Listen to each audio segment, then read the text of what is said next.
Hello students, today we will discuss on exercise 6.2 question number first and second of class 7 mathematics. Now you can see exercise 6.2 question number first of us. Find the value of the unknown exterior angle x in the following diagram. आप ये diagram देख सकते हैं, यहाँ word use किया है exterior angle.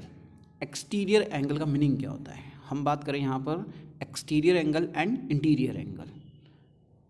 ये triangle आप देख सकते हैं, ट्रायंगल ABC है, ठीक है. सी को जो BC लाइन है उस BC साइड को और एक्सटेंड किया है, एक्सटेंड बढ़ाया है, कहाँ तक? D तक बढ़ाया. ओके, तो आप देख सकते हैं कि ABC जो वर्टिक्स है इनको जॉइन, इनकी साइड्स को जब जॉइन किया है तो इस ट्रायंगल के इन साइड में एंगल 50 डिग्री बन रहा है and 70 degree in side.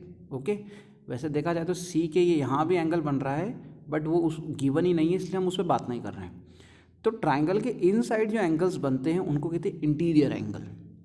Okay, triangle के अंदर की ओर जो एंगल बनते हैं उनको कहते हैं इंटीरियर एंगल, इंटीरियर. ठीक है, तो आप यहाँ कह सकते हैं 50 डिग्री एंड 70 डिग्री जो कि ट्रायंगल के A vertices and B vertices पे बन रहे हैं वह एंगल हैं इंटीरियर. ओके, और ट्रायंगल से बाहर की ओर किसी भी वर्टिक्स पर, या तो A हो, B हो या C हो, ट्रायंगल के बाहर किसी वर्टिक्स पे कोई एंगल अगर बनता है, वर्टिक्स पर होना ज़रूरी है. ठीक है ना, ऐसा नहीं कि आप कहीं भी बात करें, कहीं भी नहीं, वर्टिक्स पर होना ज़रूरी है. जैसे यहाँ C है, C इस ट्रायंगल का एक पॉइंट है और उसके ट्रायंगल के आउटसाइड में आपको यहाँ एंगल दिया है X. तो जो आउटसाइड होते हैं उनको कहते हैं एक्सटीरियर एंगल. ओके, सो आप इजीली यहाँ समझ सकते हैं कि 50 and 70 both are interior angle and X is a exterior angle.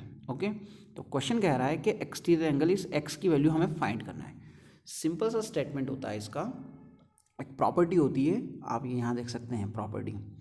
Exterior angle is sum of interior opposite angles. अब इसका मीनिंग क्या होता है?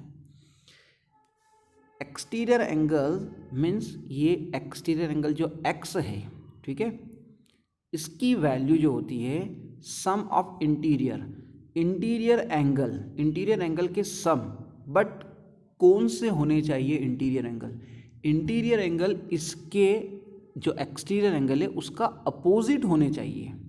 ठीक है, उसका एडजेसेंट नहीं होना चाहिए, उसका अपोजिट.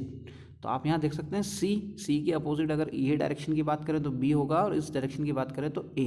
ठीक है, बट ऐसा नहीं कि यहाँ C पर कोई इंटीरियर एंगल लिखा हो तो आप उसका सम कर दें, वो बिल्कुल नहीं.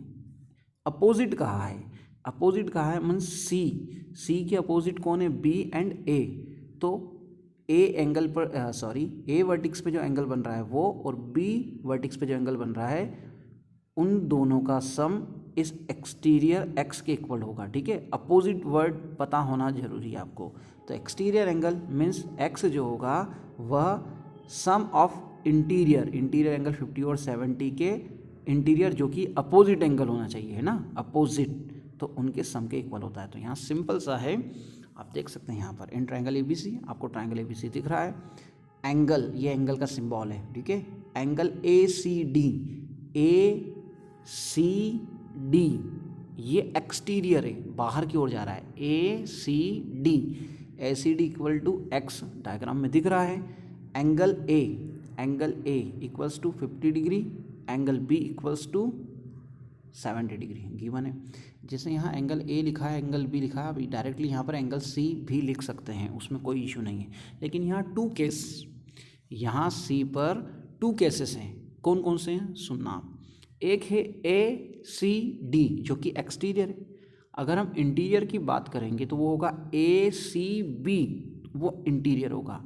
इसलिए यहाँ पर मेंशन किया है कि ACD सभी लिखे हैं, ACD जो कि एक्सटीरियर है. और यहाँ एंगल है 50 डिग्री, एंगल B 70 डिग्री, ये बने.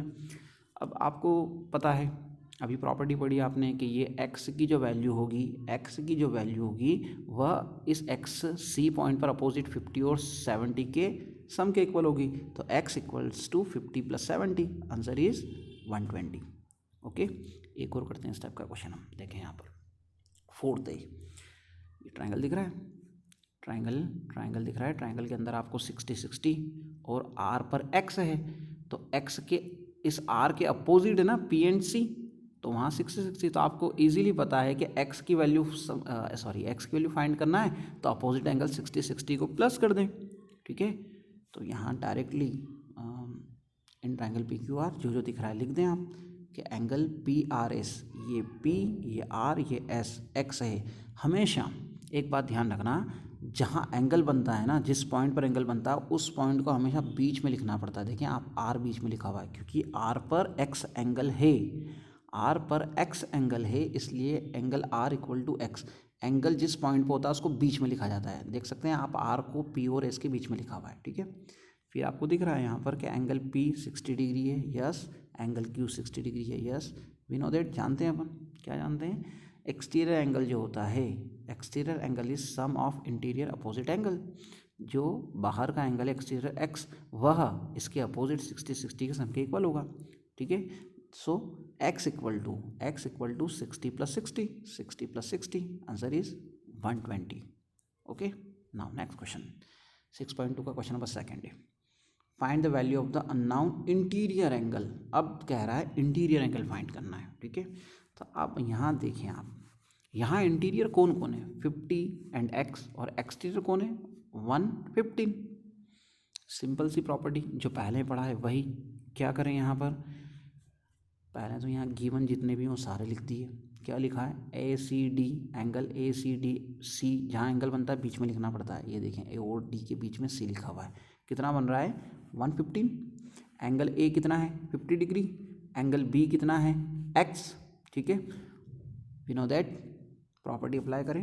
अब डायरेक्टली लिख सकते हैं आपके ये एक्सटीरियर एंगल 115, ये 115 जो होगा, 115 जो होगा वह सी के अपोजिट ए और बी, मीन्स वहाँ एंगल कौन से 50 और एक्स, तो 115 जो होगा वह अपोजिट एंगल 50 प्लस एक्स के इक्वल होगा। तो हमें x की वैल्यू फाइंड करना है, क्वेश्चन कह रहा है, देखें ये x की वैल्यू फाइंड करना है, और x अभी फिलहाल कौन है, इंटीरियर है। तो इंटीरियर में x की वैल्यू फाइंड करना है, तो x की वैल्यू आपको पता है कि 115 मतलब क्या, एक्सटीरियर एंगल जो होता है अपोजिट इंटीरियर एंगल x और 50 के सम के इक्वल होता है। अब x की वैल्यू फाइंड कर लो, फाइंड करना मीन्स 50 का ट्रांसपोजिंग कर दें अपन, ठीक है। राइट हैंड साइड से लेफ्ट हैंड साइड में ले जाएंगे उसे, तो प्लस 50 हो जाएगा, उधर जाके माइनस 50, इधर x रह गया। 115 में से 50 को माइनस करेंगे तो आपको मिलेगा 65, तो x की वैल्यू मिल गई 65। x ही तो फाइंड करना था। ओके, नेक्स्ट क्वेश्चन की बात करें। नेक्स्ट क्वेश्चन में अंडरस्टूड है। अंडरस्टूड क्या है, अंडरस्टूड ये है, आप यहाँ देख सकते हैं, यहाँ देख सकते हैं कि ये BC पर BD परपेंडिकुलर है। जब टू लाइंस एक दूसरे पर परपेंडिकुलर होती है तो हमेशा वहाँ राइट एंगल ट्रायंगल बनता है। तो ये कभी गिवन नहीं होता है, ये खुद समझना पड़ता है। आप देख सकते हैं BC and BD both are perpendicular, ठीक है। जब बोथ आर परपेंडिकुलर तो उस केस में हमेशा 90 डिग्री एंगल बनता है, ठीक है ना, ध्यान रखना आप। तो यहाँ देख सकते हैं x की वैल्यू फाइंड करना है, पूछा है क्वेश्चन x की वैल्यू, और वो x कौन है, इंटीरियर है, तो 125 एक्सटीरियर है। तो आप डायरेक्टली यहाँ पर कह सकते हैं कि 125 जो कि A पॉइंट पर बन रहा है उसके अपोजिट कौन है, C एंड B है, A के अपोजिट C एंड B, और 125 एक्सटीरियर है। तो आपको पता है कि 125 इक्वल्स टू x प्लस, ऐसा तो नहीं है कि यहाँ तो एंगल गिवन ही नहीं है, नहीं देगा। आपको पता होना चाहिए कि टू लाइंस अगर परपेंडिकुलर हो तो वहाँ एंगल हमेशा राइट एंगल ट्रायंगल 90 डिग्री बनता है, ठीक है।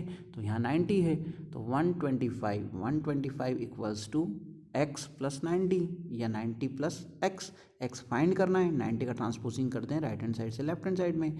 यहाँ 90 पॉजिटिव है और ये जब इधर जाएगा तो बन जाएगा नेगेटिव। 125 में से 90 माइनस करेंगे तो मिलेगा 35, और उधर x चल ही रहा है तो ये x की वैल्यू मिल गई 35 डिग्री, ठीक है। ये अपने एक्सटीरियर एंड इंटीरियर एंगल से रिलेटेड क्वेश्चन बन गए। Thank you.